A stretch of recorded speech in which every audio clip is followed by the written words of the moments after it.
All right, welcome to The Explainer. Today, we are absolutely breaking down the definitive playbook on how to build AI product roadmaps in highly uncertain, rapidly shifting environments. Look, if you're out there building AI products right now, you already know the ground is just constantly moving beneath you.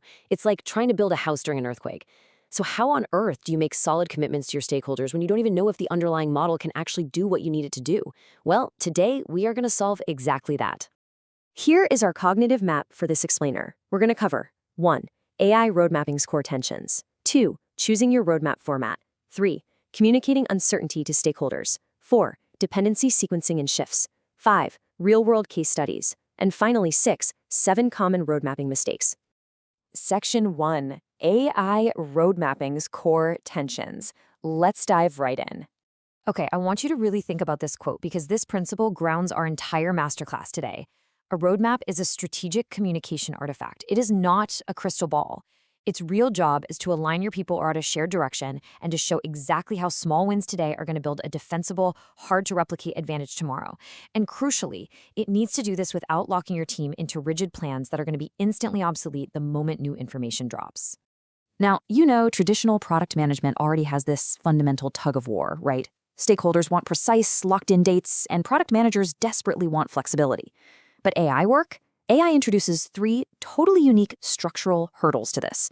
First off, your capabilities depend entirely on empirical discovery, meaning you can't just write some code to force a specific result. You actually have to run experiments just to discover if the model is even capable of doing the thing. Second, the technical frontier shifts abruptly. A feature that takes your team 6 months of grueling custom engineering today might literally just be a simple prompt to a brand new foundation model tomorrow. And third, vital long-term infrastructure returns, things like data labeling and evaluation systems. Well, those are virtually invisible to impatient stakeholders who only really care about the shiny user-facing features. Moving on to Section 2, choosing your roadmap format.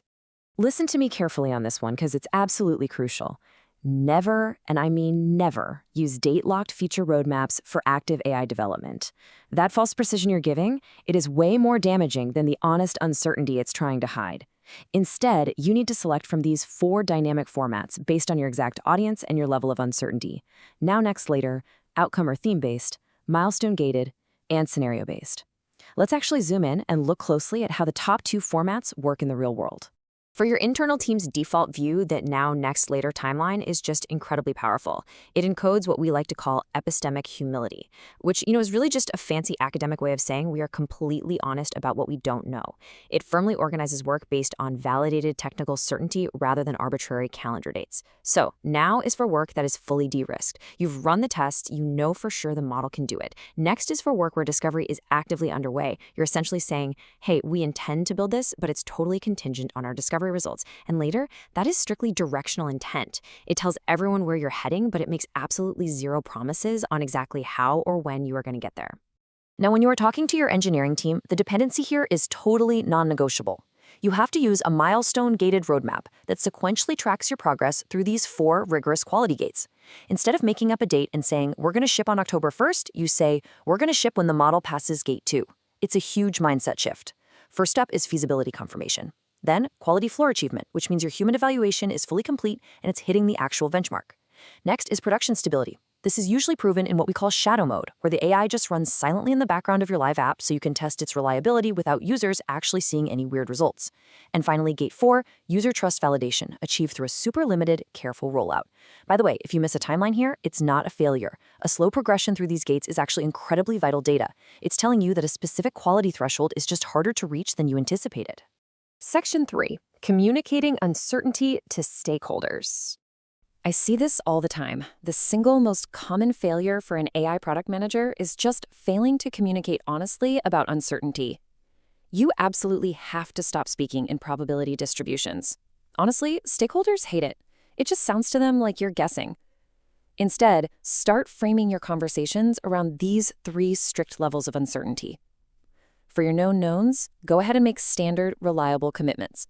For known unknowns, give them targeted checkpoints. Say something like, look, we'll confirm if the model is ready at our Gate 2 review in May. And for those unknown unknowns, offer nothing more than directional intent based on some future infrastructure or data milestones. Okay, look at this matrix. This is your ultimate defense mechanism.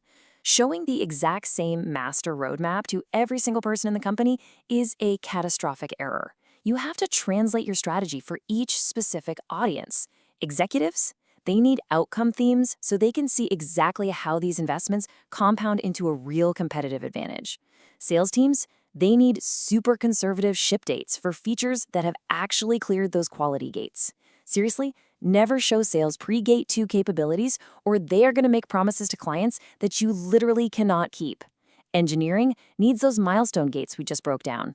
Design needs interaction models with plenty of lead time so they can design graceful fallbacks for AI failure modes. And legal needs a privacy flag list with a ton of runway before you ever hit gate 3. All right, section 4, dependency, sequencing, and shifts. If you ignore your AI dependency graph, you will completely block your entire team, for sure, especially if you commit any of these 4 super common sequencing errors. Think about it. Building a shiny user feature before you even have the evaluation infrastructure to safely test it? That literally means you are flying blind. You won't even know your model degraded until angry users start complaining on social media. Or what about sequencing model improvements to start in the exact same sprint as your data labeling? Your brilliant, expensive engineers will just be sitting on their hands waiting for that data to arrive. Or designing this incredibly complex A/B test, only to realize, oops, you haven't actually built the feature flag infrastructure required to route different users to different models. The takeaway here, sequence your infrastructure first, always. So, this brings up a really crucial point. What actually happens when a brand new foundation model drops out of nowhere tomorrow and it can instantly perform the exact task you just scheduled 6 weeks of your engineering time to build? First rule, do not reflexively rewrite the entire roadmap. I see teams doing this, and rewriting everything every single time OpenAI or Anthropic drops a new model just causes massive team thrashing. You'll never actually finish shipping anything. Instead, you want to implement a structured, calm quarterly review that ruthlessly evaluates the new shift against these 3 explicit questions. First, does this invalidate a now item? If your custom feature is already 80% done, honestly, just ship it. The context switch for the team just isn't worth it. Second, does it accelerate a next or later item? Maybe a feature you thought was totally impossible a week ago is now trivial. And third, does this fundamentally alter your competitive priorities? Ask these questions and adapt methodically. Moving on to Section 5, Real-World Case Studies. Let's look at how the elite companies do this. Look at the massive contrast in how Stripe and Microsoft handled this exact environment. Stripe succeeded masterfully. Why? Because they aligned their teams around outcome themes, like reduce time to integration by 40% using AI. Notice how they didn't specify exactly which AI features would achieve that? That gave their engineers the aligned flexibility to just pivot effortlessly when better models emerged. On the flip side, Microsoft's early Copilot rollout suffered some pretty severe trust deficits, and the reason is clear. Rigid calendar commitments made publicly at earnings calls essentially forced them to ship to massive enterprise customers way before the features had actually cleared their internal quality gates. The calendar dictated the launch, not the empirical quality, and that directly led to embarrassing hallucinations and huge support nightmares. Now, Midjourney? Midjourney is the absolute gold standard for milestone gating. They only release major upgrades, like their V5 or V6, based strictly on genuine empirical capability leaps. They don't do release dates. They've effectively trained their massive user base to expect a new release when the quality is undeniably ready, not on some arbitrary Tuesday in October. When you tie your releases exclusively to quality milestones like this, a delay is no longer a PR disaster. It simply proves to your users that the team is doing the hard work to ensure the next leap is actually a real leap. Finally, Section 6, 7 Common Road Mapping Mistakes. I want you to audit your own organization today, right after this explainer, and ensure you are not committing a single one of these 7 fatal mistakes. Number 1, using date-locked roadmaps for unproven AI capabilities. 2, showing the exact same roadmap view to sales that you show to engineering. 3, building shiny user features before your evaluation infrastructure is in place. 4, constantly thrashing your team with reactive rewrites every time there's an industry update. But I want you to pay special attention to number 5, the invisible omission of long-term infrastructure. Listen, if you only put user-facing features on your roadmap, your data scientists are going to feel completely undervalued, and that unmanaged technical debt, it will eventually crush your team's ability to ship anything new. 6, treating later items as promises. And 7, failing to run structured shift reviews. Don't fall into these traps. As you transition to this new era of AI-first execution, I want to leave you with a thought that really challenges everything we've ever been taught about traditional product management. Think about this.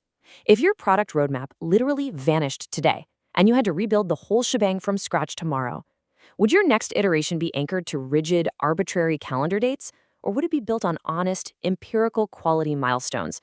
Take a minute to really think about that, because the answer to that question will absolutely determine whether your AI product survives this shifting landscape or just gets totally buried by it. Thanks so much for joining me on this explainer, and I will see you next time.